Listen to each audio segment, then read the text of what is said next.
impossível imaginar o mundo de hoje sem a energia elétrica. Ela impulsionou o desenvolvimento do mundo moderno e continua fundamental para as nossas vidas. Para chegar até nós, essa força depende de uma complexa rede espalhada pelo país. São postes, fios e cabos que conduzem essa energia invisível, poderosa, mas também perigosa. Hoje vamos falar das formas de prevenir acidentes com a rede elétrica presente nas ruas. Fios soltos, postes danificados, pipas e balões presos à fiação, instalações irregulares. Vale a pena assistir ao programa de hoje e ficar ligado nas formas de identificar situações de perigo.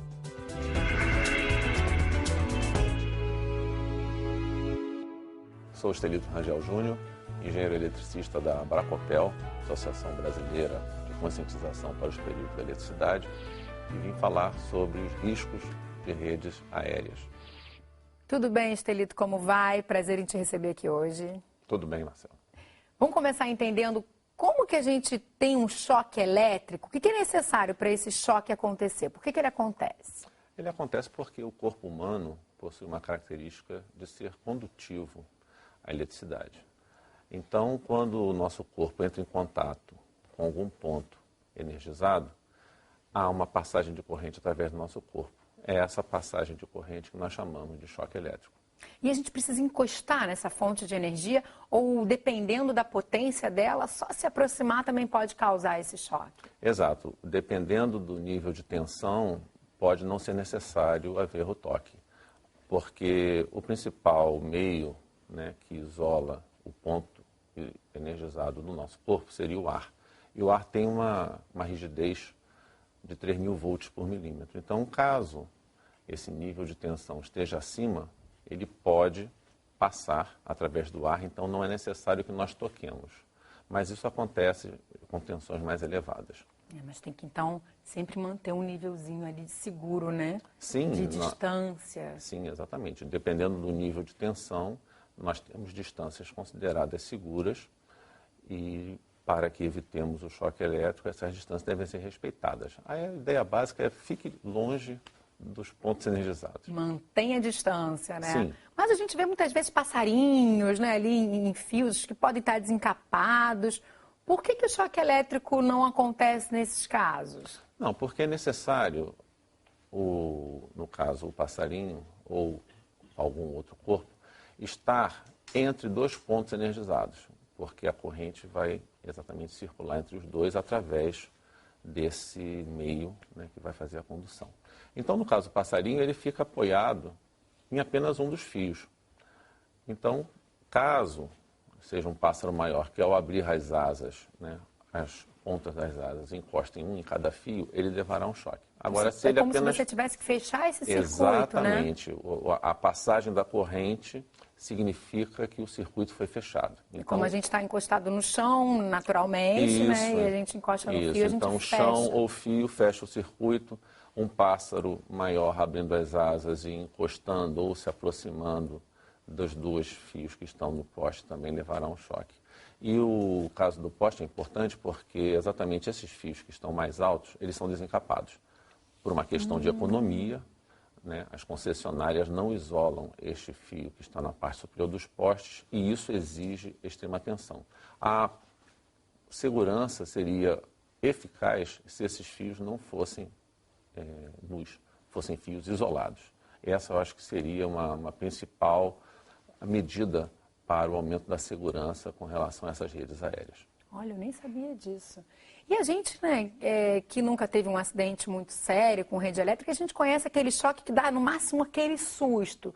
Mas a gente sabe que as consequências podem ser muito mais graves, né? Eu quero que você fale sobre elas, Estelito. Sim, porque o choque elétrico, a intensidade, vai depender do valor da tensão a que o corpo estiver em contato.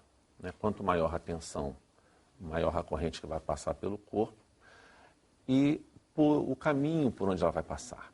Então, por exemplo, se a corrente elétrica passar pelo nosso coração, por exemplo, você estiver com uma das mãos em uma superfície metálica e a outra mão você encostar em um ponto energizado, vai haver uma circulação de corrente pelos braços, passando pela região do coração. E exatamente essa passagem da corrente por órgãos vitais podem causar consequências graves. Por exemplo, no caso do coração, especialmente corrente alternada, essa corrente ela interfere no funcionamento do coração. Então, o coração perde o sincronismo, né, de fazer o bombeamento do sangue. Então, ele começa a ficar vibrando, porém, desincronizadamente, e não fornece mais o bombeamento. Então, a passagem da corrente depende desses valores, mas os prejuízos dependem muito do caminho, o caminho por onde essa corrente está passando. E essa parte do corpo que encosta também pode ficar prejudicada? Pode, porque o nosso corpo, nós somos, na verdade, uma máquina elétrica, né? O nosso corpo, ele possui uma série de impulsos elétricos que são transmitidos do cérebro até os nervos, até os nossos membros. Então, quando você abre ou fecha suas mãos, na verdade, o cérebro está mandando impulsos e os músculos respondem a esses impulsos. Agora, quando há uma passagem de corrente elétrica, essa corrente elétrica, ela se sobrepõe a esses impulsos e, geralmente, ela é de uma intensidade maior. Então, você está mentalizando em abrir a sua mão, mas a sua mão não abre, porque aquele impulso que o seu corpo está enviando está sendo anulado pela corrente elétrica que você está recebendo pelo choque. E quanto mais tempo você ficar exposto a essa corrente, maiores são os danos. Então, esse é o problema crucial do choque. Você, às vezes, é uma situação em que algumas pessoas podem abrir a mão e sair daquele choque, e outras pessoas, por estarem em outras condições, por exemplo, um corpo molhado, ou alguma outra característica, não consegue abrir a mão numa situação. Então, a situação do choque elétrico, ela depende, na verdade, de vários fatores. As pessoas, para você ter uma ideia, as pessoas têm uma resistência elétrica, né, digamos assim, no nosso corpo. Só que essa resistência, ela varia, não só com a questão do corpo estar molhado ou não, mas também do seu estado emocional.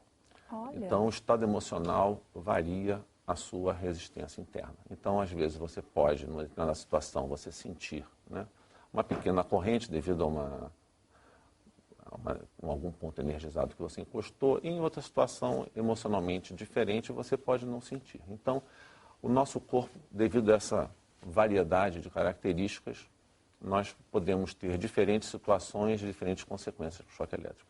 E tem muita gente que já presenciou algum tipo de situação desse tipo nas ruas, né? A gente foi conversar com as pessoas, nossa reportagem foi até lá conversar com pessoas na rua, que trouxeram alguns relatos para a gente. Vamos ver? Vamos.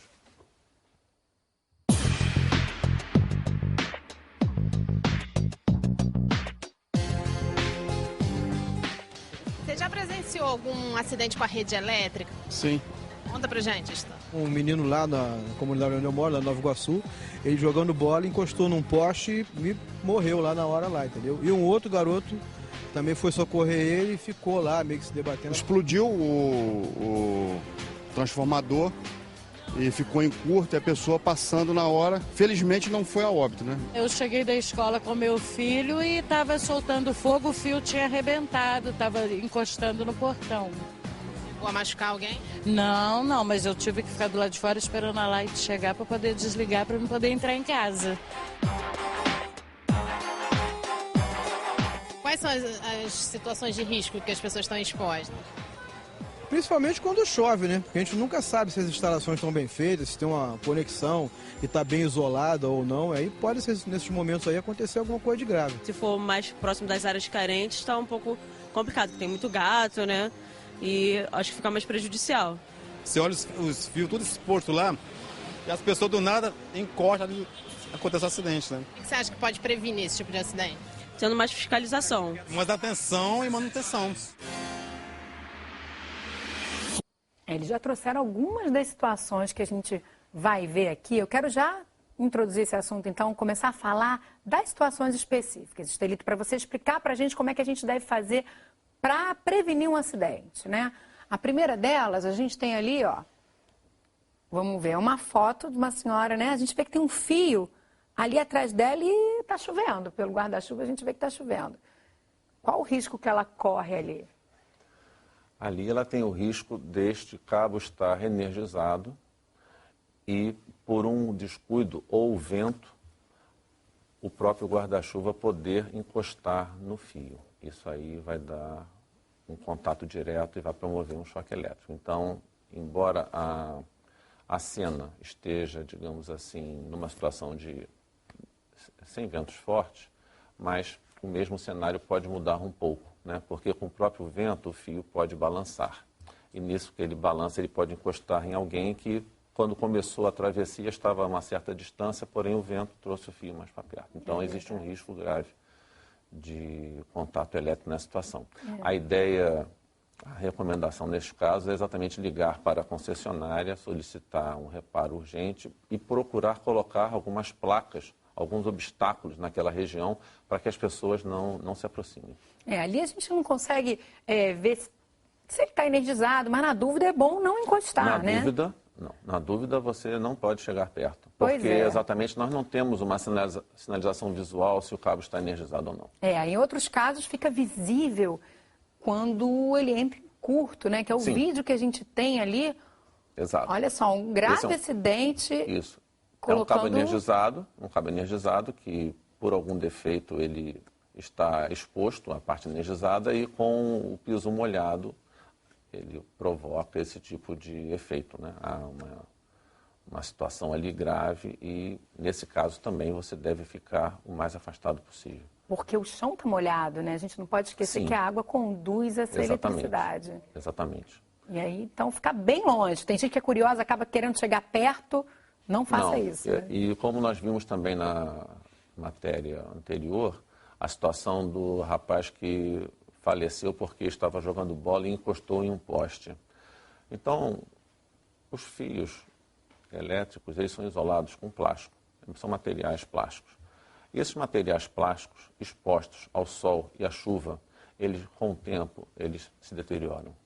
Então, uma instalação nova, ela tem maior segurança que uma instalação mais antiga. Então, justamente, esse poste pode ter acontecido isso. Uma fiação que já está ali há algum tempo, ela entrou em uma situação crítica, né? Rachou, trincou, e isso começou a provocar o que nós chamamos de fuga de corrente, e o rapaz, ao encostar no poste, o corpo dele serviu como um elemento condutor. Infelizmente, as crianças são muitas vezes vítimas, até por desconhecerem, né? Não saberem dessas informações. Sim. E também o relato posterior, em que um colega desse rapaz que estava no poste, porque como nós vimos, quando a pessoa está sob efeito do choque elétrico, ela pode não mais comandar os seus músculos, então a pessoa está ali, mas não consegue sair. Ela fica grudada, né? Fica grudada. E o colega que tentou resgatar, se vier também em condições de mãos nuas e sem isolamento nos pés, ele fica também atracado, a mesma pessoa.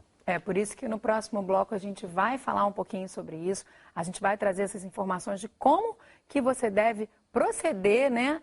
Caso você presencie um acidente como esse, com vítimas, um acidente com a rede elétrica. O Ligado em Saúde volta já.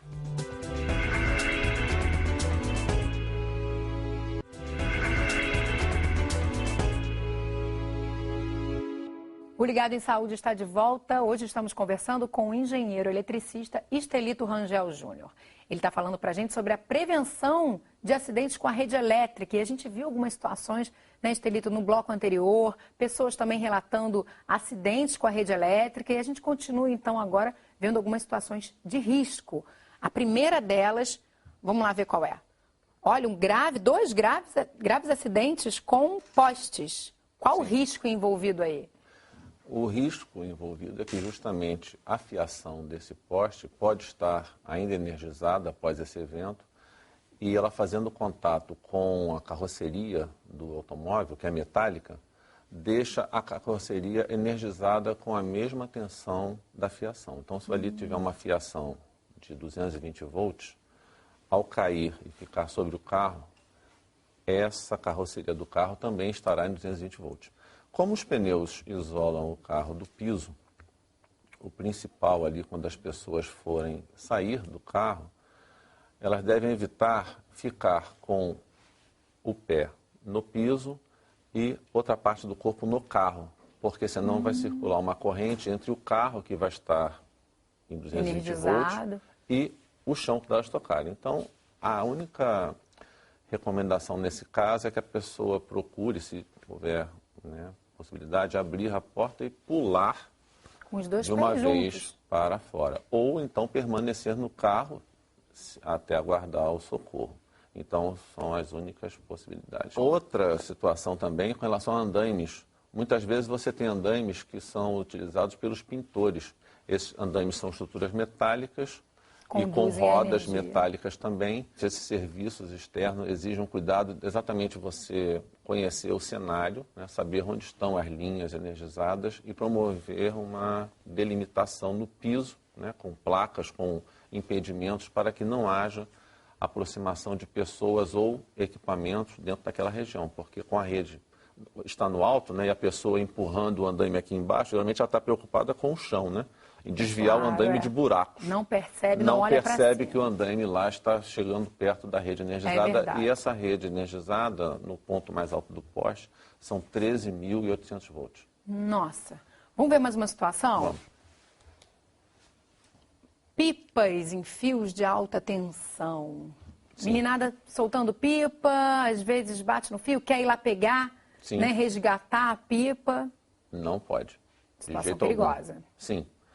E pode acontecer, dependendo da situação da pessoa e da própria linha que for utilizada, pode haver um choque elétrico com a pipa encostando nessa linha, porque ela exatamente tem 13.800 volts, isso é uma linha desencapada.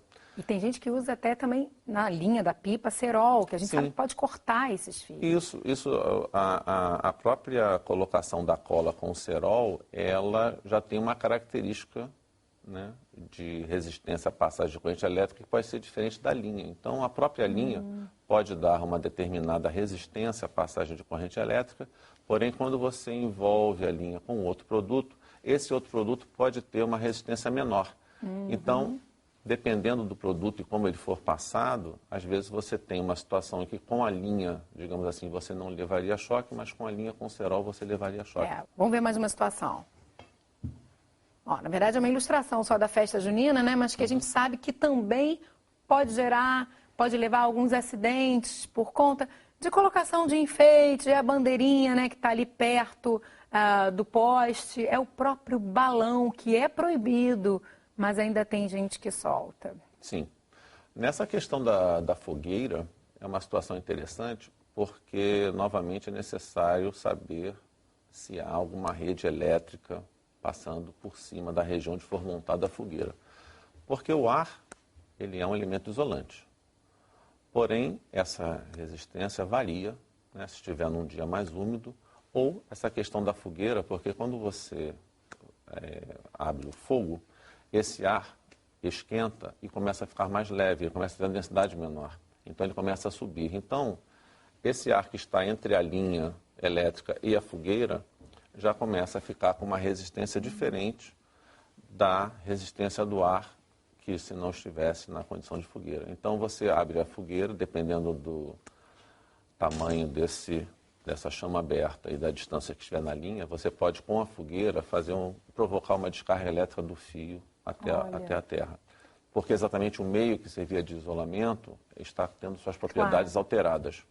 Então, fazer fogueira embaixo de uma linha elétrica é um risco também considerável. E esses enfeites, deve haver uma distância mínima na hora de colocá-los nesses postes ou não se deve colocar nesses lugares? Não, exatamente. Tem que ter uma distância da linha que passa nos postes, porque a colocação desses enfeites vai exigir que a pessoa se aproxime da linha elétrica. Então, às vezes a pessoa está preocupada em prender o barbante com as bandeirinhas e não presta atenção que a linha logo acima está energizada. E o movimento do braço pode passar nessa linha energizada e ele está numa situação realmente muito perigosa, porque ele está em altura. Então, se ele nesse choque, ele tiver condições de abrir a mão para não ficar preso, porém com o susto ele pode perder o equilíbrio e cair da escada. Então, as consequências podem ser graves, às vezes não necessariamente do choque em si, mas das consequências, porque ele vai cair de uma certa altura, pode ter membros quebrados, pode ter problemas, então, inclusive na cabeça, consequências graves. Vamos ver mais uma situação, vamos lá. Ó, o que você consegue ver aí a partir dessas fotos? O que eu vejo é muita preocupação, porque ali nós temos um elemento que não é um funcionário de uma concessionária, ele está com um bastão, ele está tensionando abrir a linha elétrica. Então, o que acontece? Esses dispositivos de linha elétrica, eles possuem procedimentos que devem ser seguidos para a operação segura. Nesse caso de chaves, essas chaves, quando elas abrem os contatos, elas liberam um arco elétrico que varia desde o polo fixo até o polo móvel. Então, enquanto a chave vai abrindo, gera um arco. E dependendo da tensão desta linha, este arco pode passar para esse bastão, se ele não for um bastão aprovado. Além de perigoso, é ilegal, né? Proibido. Sim, apenas podem operar esses sistemas quem for autorizado pela concessionária. É isso aí. Agora, Estelito, quem estiver nos assistindo vai conferir quais são as orientações para socorrer uma vítima de acidente com a rede elétrica. Fica ligado. Se a vítima estiver grudada à eletricidade, jamais encoste nela. Tente desligar a fonte de energia. Se não for possível, afaste a vítima da corrente elétrica usando um pedaço de pano, de madeira ou de borracha. Os objetos utilizados devem estar secos. Depois de afastá-la, ligue para o SAMU ou para os bombeiros. Em caso de parada cardiorrespiratória, alterne massagens cardíacas com ventilações mecânicas enquanto aguarda o socorro. A cada 30 compressões torácicas, faça 2 respirações boca a boca. A gente viu ali, Estelito, quais são então as formas dessa pessoa também se proteger, né, na hora de socorrer essa vítima, e que tem materiais que são indicados e outros não. A ideia é exatamente a pessoa procurar afastar, né, a vítima do ponto energizado usando materiais isolantes, que pode ser um bastão de plástico, que existem bastões de plásticos adequados para esse tipo de resgate, ou outros materiais, como, por exemplo, um determinado tecido, né, à base de algodão, também é possível fazer uma trança para passar em volta da pessoa e puxar rapidamente. Evitar sempre produtos metálicos ou que tenham aplicações metálicas. Às vezes, alguns tecidos, né, possuem alguns apliques, algumas fibras metálicas que dão brilho, então esses não devem ser utilizados. E mudando um pouquinho de assunto, a gente sabe que o Brasil é o país onde mais cai raio. Exatamente. Existem acidentes, mais acidentes com raio do que a gente imaginava, né? Sim, muito. Isso ficou mais conhecido agora recentemente. Quais são as orientações para que as pessoas possam se proteger desse tipo de acidente, Estelito? Olha, a melhor prevenção é você, ao identificar que está ameaçando chover, está se aproximando de uma tempestade, você procurar um abrigo, um local abrigado, evitar descampados, evitar ficar em lagoas, lagos, piscinas, você procurar exatamente um local que tenha uma proteção. Por exemplo, algum prédio que possua para-raios, você pode ficar abrigado. Túneis também são ótimos lugares para vocês ficarem abrigados de eventos desse tipo. Dentro do carro pode ser uma opção também? Dentro do carro também é uma outra opção, porque o carro possui a carroceria, que vai funcionar como uma blindagem. Então, caso o carro seja atingido por um raio, a corrente vai ser distribuída pela carroceria e você dentro fica num ponto considerado seguro. Tem gente que vai se proteger debaixo de uma árvore, né? E aí? É indicado? Não, não é indicado porque a árvore, dependendo do local onde a pessoa estiver, a árvore pode ser o ponto mais alto. E justamente os pontos mais altos são os mais propensos a receberem a descarga do raio. E se as pessoas perceberem alguma dessas situações de risco, né, que a gente falou anteriormente, um fio solto, desencapado, um curto desse, qual a orientação? Deixa aí esse recado final antes da gente acabar nosso programa de hoje. Ela sempre deve procurar orientar no sentido de quem é o responsável pela instalação, porque ao responsável que conhece a instalação é que ele vai poder promover